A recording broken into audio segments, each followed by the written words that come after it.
श्री दुबे जी के द्वारा जो लिखा गया है उसका पढ़ के प्रतिक्रिया मैं इतना देना चाहता हूँ।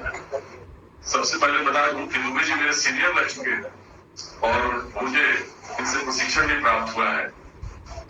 दुबे जी के साहित्यिक रुझान के बारे में मुझे यहाँ आकर नहीं पता लगा। पहले उनके टेक्निकल रुझान के बारे में मैं जानता था, यहाँ के साहित्यिक रुझान के बारे में पता चला। मैं पाठकीय विचार प्रस्तुत कर रहा हूँ, सुने। श्री शीतल प्रसाद दुबे जी का यह दूसरा उपन्यास है। इनका पहला उपन्यास सन्यासी शीर्षक से प्रकाशित हुआ है। उस उपन्यास का शीर्षक निष्कलंक है। यह शीर्षक ही पाठकों को बरबस अपनी ओर आकर्षित करता है। निष्कलंक यानी बिना कलंक का, कलंक यानी लांछन, धब्बा, दाग और अंग्रेजी में कहें तो स्टिग्मा या बड़े अर्थ में अपमान। जिज्ञासा जगती है कि किस पर कलंक लगा, क्यों कलंक लगा, क्या झूठा कलंक था, कैसे उस पर लांछन लगाया गया, किसी के लांछन लगाने का उद्देश्य क्या हो सकता था। बहुत सारे सवाल, और यही सवाल पैदा करना शीर्षक देने के पीछे लेखक का उद्देश्य होता है और इस उद्देश्य में लेखक पूरी तरह सफल रहे। कोई भी लेखक किसी उद्देश्य को ध्यान में रखकर ही बड़े कैनवास पर उपन्यास के रूप में कथा वस्तु का निर्माण करता है।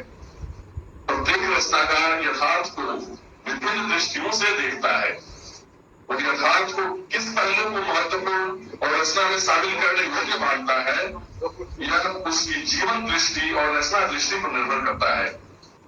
अगर उद्देश्य की बात करें तो रचना का राजनीतिक, सामाजिक, सांस्कृतिक या साहित्यिक उद्देश्य हो सकता है।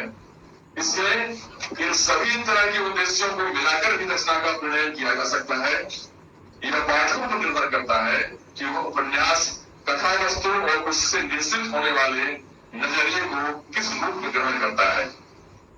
हिंदी के आरंभिक उपन्यासों जैसे आज हम देवकीनंदन खत्री का जन्मदिन मना रहे हैं और चंद्रकांता संतति के लिए नहीं याद कर रहे हैं, तो उसमें घटनाओं और बातों का बहुल्य होता था उस समय, परंतु समय बदला और अब उपन्यासों में कथा वस्तु अधिक सूक्ष्म होती है।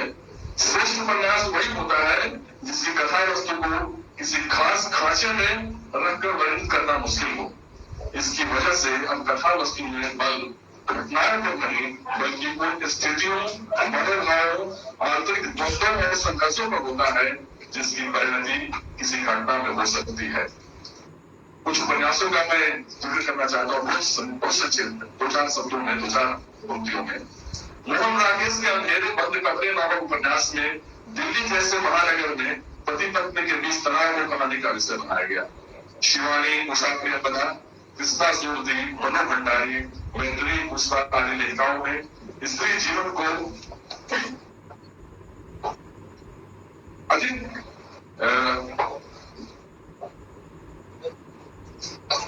स्त्री जीवन को अधिक सूक्ष्मता और गहनता से अध्ययन किया और उसे चित्रित किया।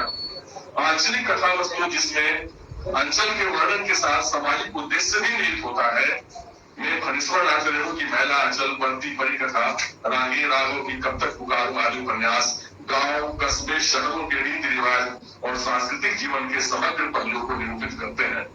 इन सभी उपन्यासों में मनोवैज्ञानिकता का समावेश एक विशिष्ट स्थान रखता है। व्यक्ति के अंतर्मन की बुद्धियों को केंद्र में रखकर लिखने वालों में जयेंद्र कुमार अज्ञेय, हीराचंद्र जोशी, महादेवी आदि का नाम लिया जा सकता है। आदरणीय दुबे जी के इस उपन्यास को मैं इन समग्र परिप्रेक्ष्य में देखता हूँ तो पता चलता है कि दुबे जी का यह उपन्यास विवेक पंडित नामक एक पात्र को केंद्र में रखकर रचा गया है।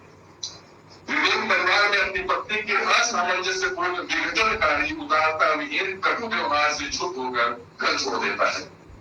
उसकी चारित्रिक दृढ़ता, व्यवहार की शुचिता और अपने सिद्धांत के प्रति अटूट आस्था उसे जीवन के उच्च मानदंडों के साथ सफलता के शिखर पर पहुंचा देता है। वो मुंबई में पोर्ट ट्रस्ट यूनियन का सचिव बन जाता है। अध्यक्ष जो पोर्ट ट्रस्ट यूनियन के अध्यक्ष खट्टे साहब थे, उनका वह विश्वास पात्र होकर वह रेलवे के वर्तमान यूनियन के कर्मचारियों की क्षुब्धता और अविश्वास को स्वर देने के लिए अध्यक्ष ठट्टे साहब के साथ रेलवे कर्मचारी संघर्ष समिति की स्थापना करता है।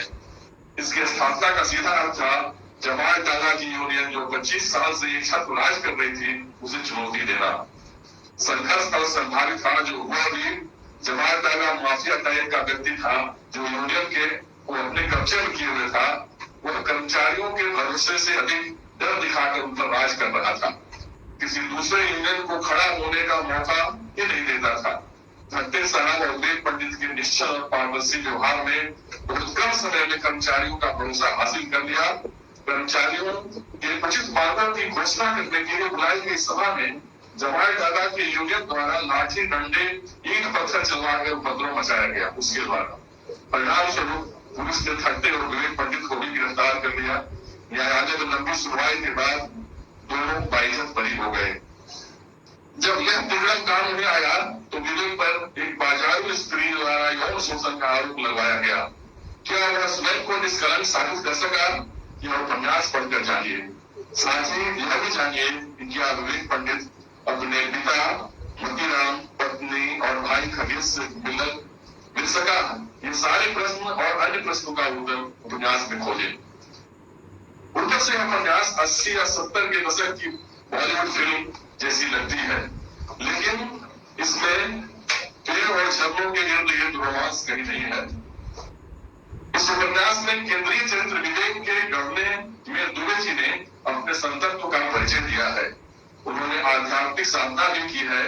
संत हमेशा वर्तमान की व्याप्त स्थिति से संतुष्ट होता है, इसलिए वह अपने सृजन के माध्यम से व्याप्त स्थितियों और परिस्थितियों के सुधार का आग्रही होता है।